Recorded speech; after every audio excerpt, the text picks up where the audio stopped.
So, Gary, what are the downsides of moving off grid from someone who's actually done it? Um, if you don't like to sweat and you don't like to work, then this is probably not something for you to do. A lot of days I am doing maintenance around the driveway, around the house. You have to cut the grass. 10 acres of grass is a lot of grass. And maybe you have a cloudy day. So depending on how your setup is, mine right now, I have to go turn my generator on, and that's a manual process. So you may be able to get it to automatic, but if you think about things like everything that you want McDonald's, like fast food or automatic, you're going to pay big dollars for that. But it's definitely doable, not on a shoestring budget, but it's definitely doable. But you have to learn things and you have to be willing to work. And I, use a wheelbarrow, I use a shovel, I use a rake. You also have to teach yourself. Yeah. I had to learn. I had a total different mindset with it being solar powered. All my life, I lived in a warm climate. So you do laundry and you do the dishwasher and you do any heavy electrical things in the evening so that you're not paying out the wazoo to the electric company. You're on a budget.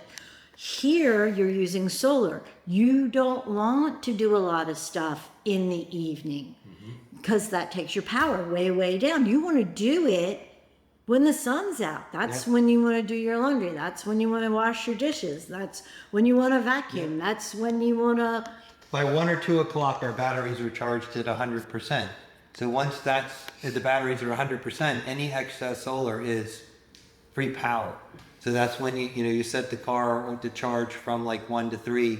You do your heavy electric stuff during the time when you have the sun. You have to be a person. You have to be a person that likes to learn new things. I'm a lifelong learner, and I just love learning new things. And being off grid is learning new things. I learned about RVs.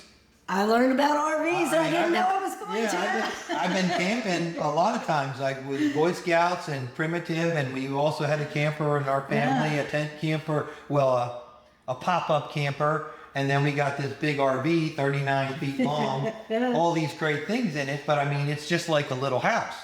So if the water stops, well, why? You're right. Joanna had, my water's not working. So I had already figured it out with my camper that there's valves like hidden in the underside of your cabinet. So when she had no water, I knew where, turn your switch on. Oh, okay, there's where it is, and turn the water on. Right. But that's something I learned. I didn't know all about repairing campers, but rather than waiting for somebody to come for a week, I just figured it out myself. So. And I'm the helper. Today, big pots of cherry trees. We can't lift them. No, they were 200 pounds. You can't pick them up and put them in a wheelbarrow.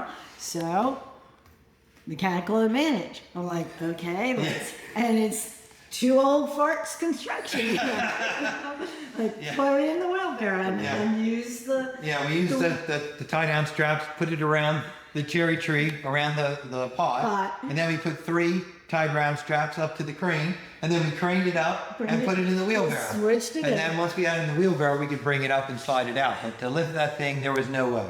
It was too heavy. So you got to learn things. Yeah. And sometimes you mess up. It doesn't work. Yeah. It really doesn't work.